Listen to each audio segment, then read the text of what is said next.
Bonjour et bienvenue dans le podcast Les Capsules de l'Univers. Pour avoir encore plus de belles chroniques sur l'espace, je vous invite à aller sur ma page Facebook et Instagram qui se nomme Les Capsules de l'Univers. Commençons. Le télescope spatial James Webb suggère qu'une exoplanète serait notre meilleure chance pour trouver un océan extraterrestre. La recherche pour trouver l'habitabilité ailleurs dans l'univers peut être réduite à la recherche de l'eau. Nous n'avons pas encore trouvé de forme de vie qui détache cette substance de notre conception de la vie elle-même. Nous n'avons donc pas le choix d'accepter le chemin cosmique de l'eau comme notre étoile du pôle Nord dans la quête des mondes qui ressemblent aux nôtres. C'est pour cette raison que les scientifiques sautent de joie lorsqu'ils trouvent une exoplanète pouvant contenir de l'eau, mais particulièrement de l'eau liquide, au lieu de la glace ou de la vapeur d'eau. Et j'espérais qu'au moins un astronome a sauté de joie quelque part, alors qu'une équipe de chercheurs vient d'annoncer qu'une planète alléchante en dehors du système solaire pourrait avoir un océan d'eau tempérée à environ la moitié de la taille de l'océan Atlantique. De toutes les exoplanètes couramment connues, LHS 1140b pourrait être notre meilleur pari pour qu'un jour on puisse confirmer la présence d'eau liquide à la surface d'un monde extraterrestre au-delà de notre système solaire. Cela serait un jalon majeur dans la recherche d'exoplanètes potentiellement habitables. Les 25 dernières années ont été l'ère des mégatélescopes, une ère qui a commencé dans les années 90. Avant cela, le plus large télescope optique dans l'hémisphère de l'Ouest a été le télescope Hale avec un diamètre de 5,1 mètres. Bâti en 1949 sur le mont Palomar en Californie, et il a été utilisé par Edwin Hubble dans les années avant sa mort. Un télescope soviétique appelé BTA-6 l'a surpassé par 1 mètre en 1975.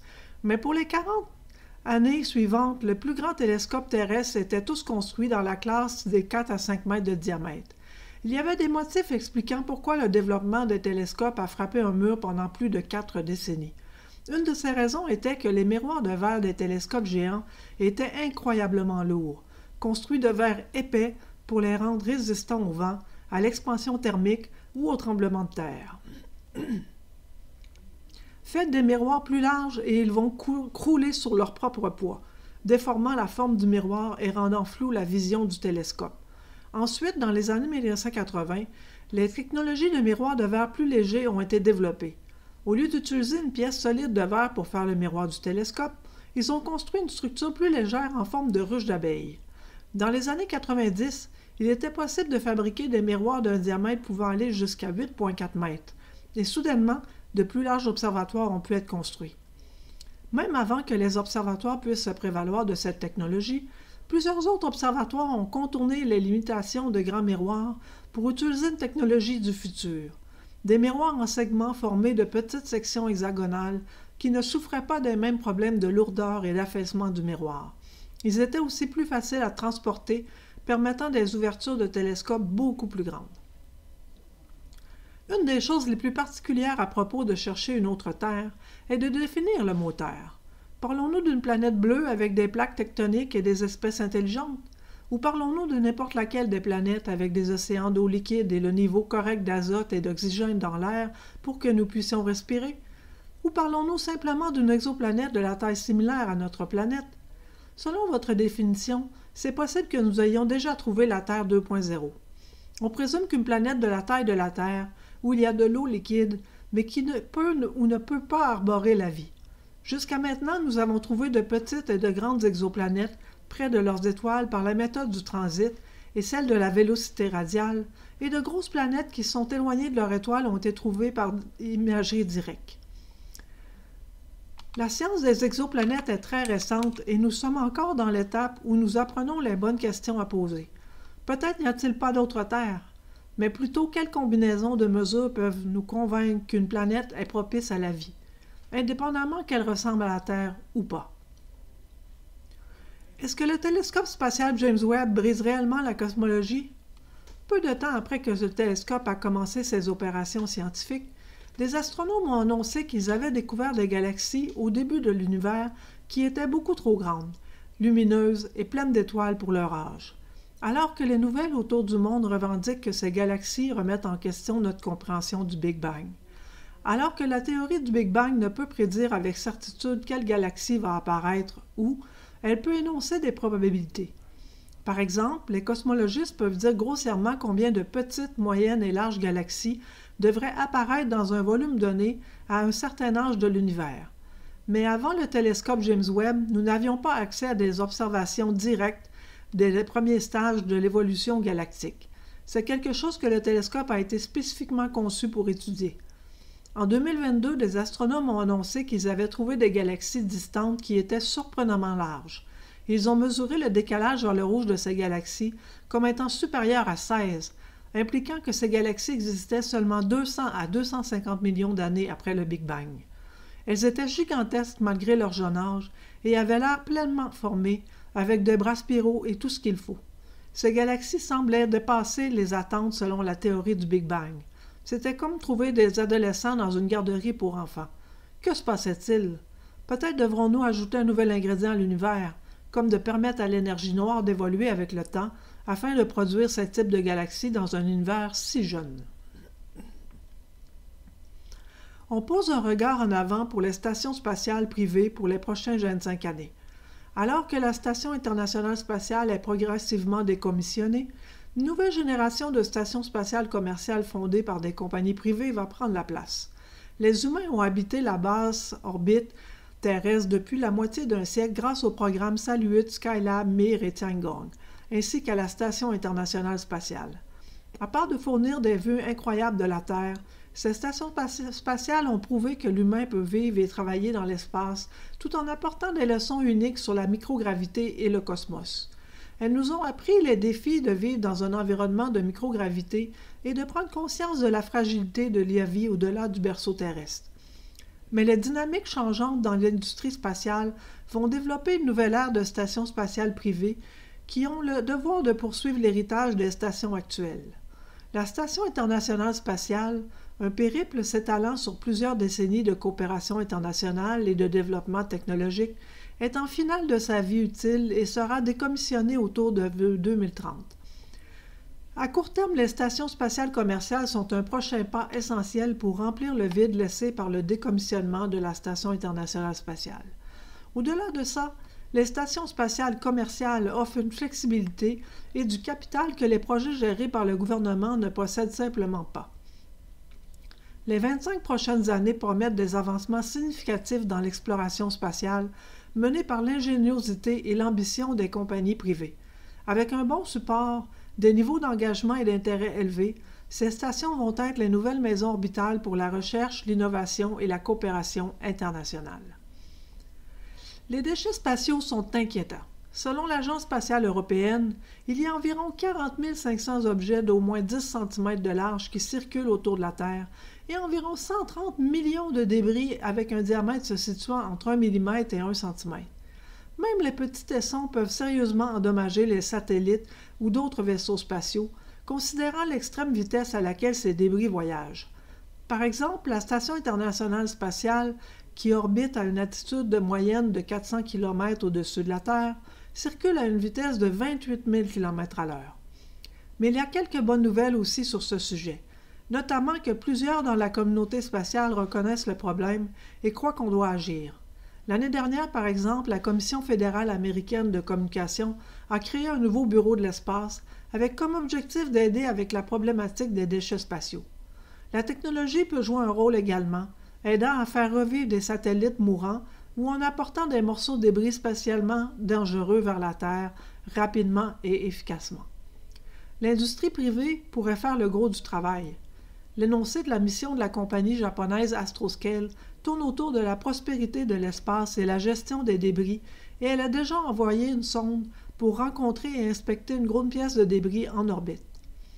Dans un futur proche, Astroscale planifie de faire retourner sur Terre la même pièce de débris, le défunt haut niveau d'une fusée japonaise H2A, dans un test qui est une collaboration avec l'Agence japonaise de l'exploration spatiale.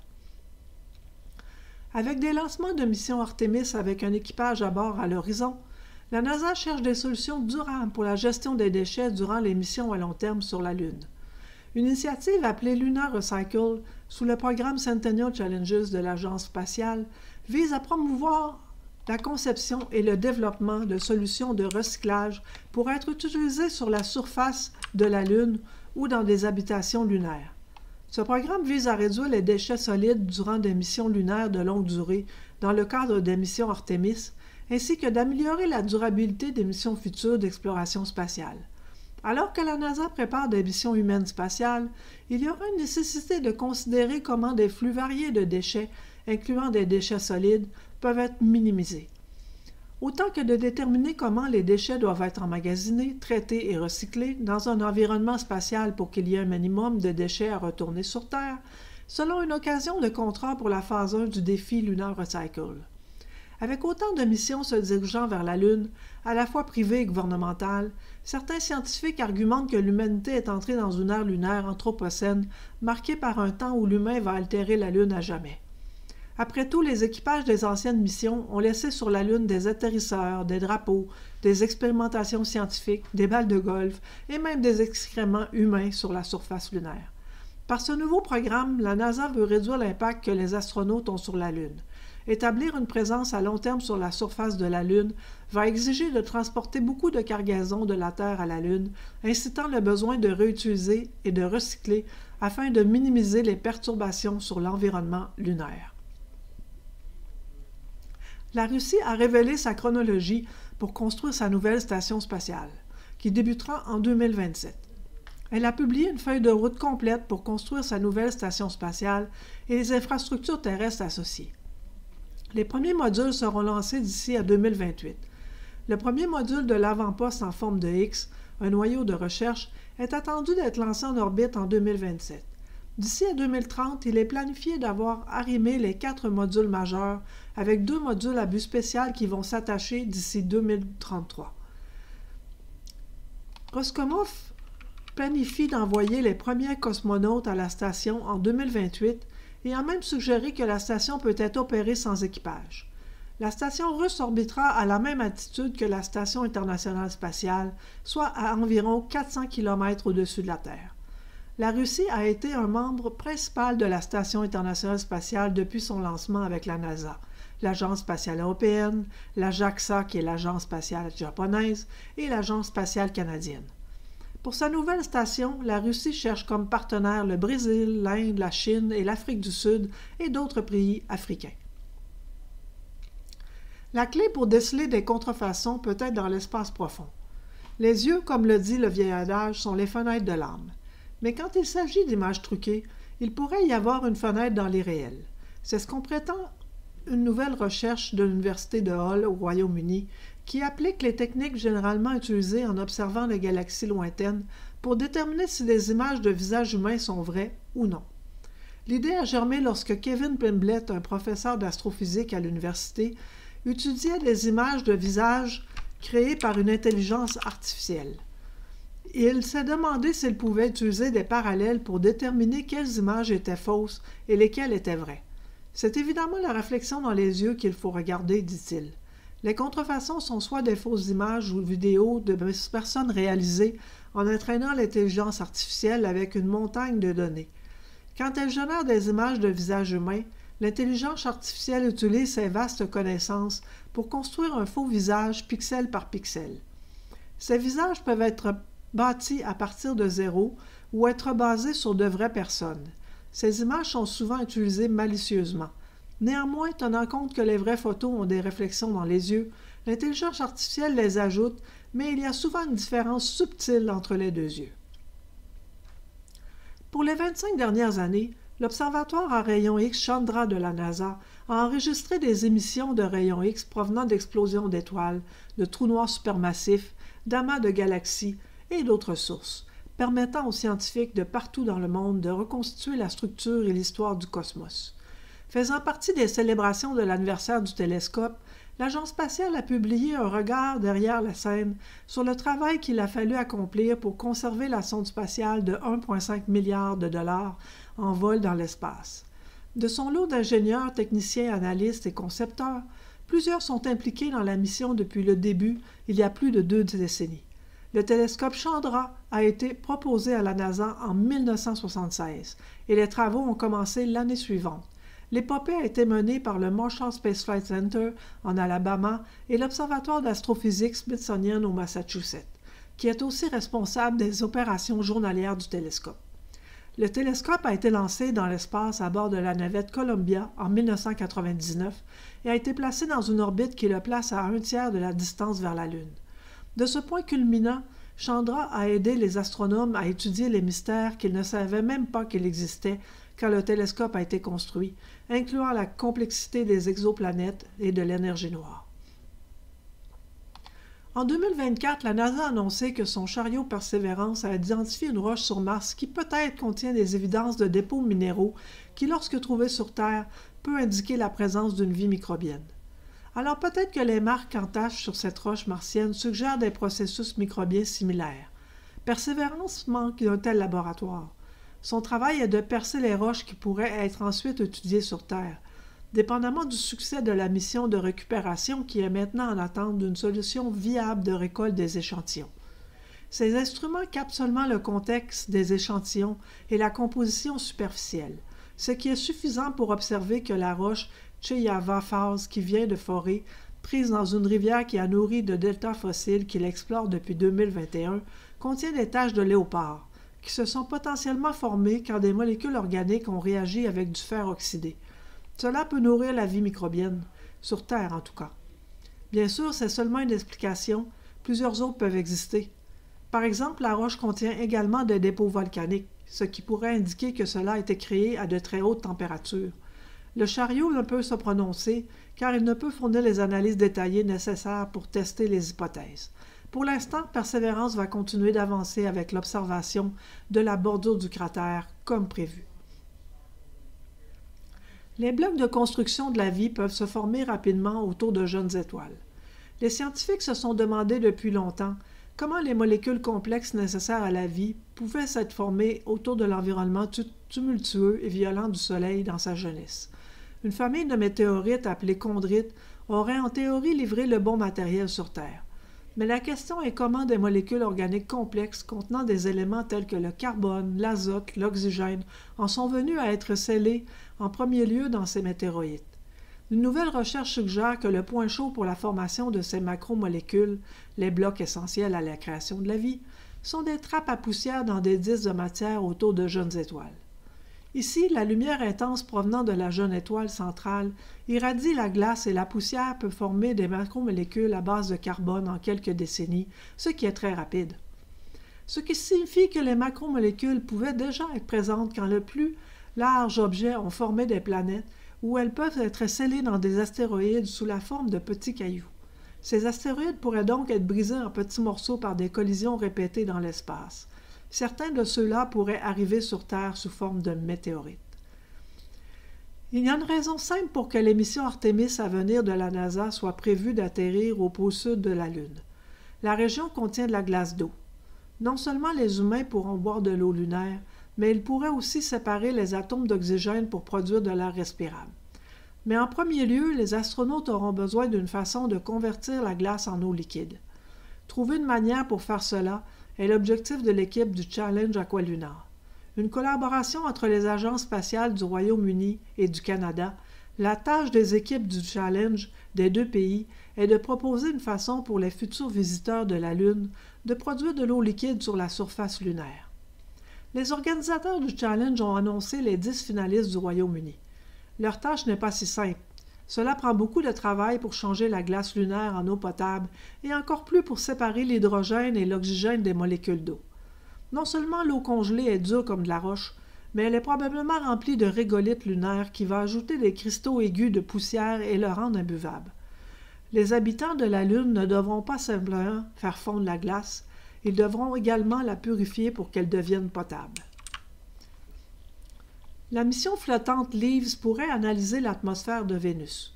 Cette dernière a attiré énormément d'attention récemment, en particulier la découverte de phosphine dans ces nuages qui suggèrent des sources potentiellement biologiques.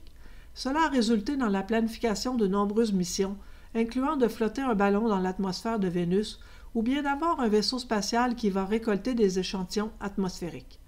Mais une équipe d'ingénieurs est venue avec une idée différente il y a quelques années, celle d'utiliser des capteurs flottants sur des plateformes formées comme des feuilles pour collecter une large variété de données à travers l'atmosphère de Vénus. Le projet LEAVES, Lofted Environmental and Atmospheric Venus Sensors, a été fondé par la NASA en 2018. La mission est assez simple. Concevoir des plateformes légères avec une large surface, attacher des capteurs légers et à faible coût, les relâcher d'un vaisseau même en orbite, mère en orbite autour de Vénus, et de laisser ces plateformes flotter vers le bas à travers l'atmosphère vénusienne pendant quelques heures, transmettant des données de la chimie de l'atmosphère et des températures vers le vaisseau mère. C'est déjà tout pour cette semaine. J'espère que vous avez apprécié ces petites chroniques. Si vous voulez en voir plus, vous allez sur ma page Facebook et Instagram, Les Capsules de l'Univers. Merci de votre écoute et bonne semaine.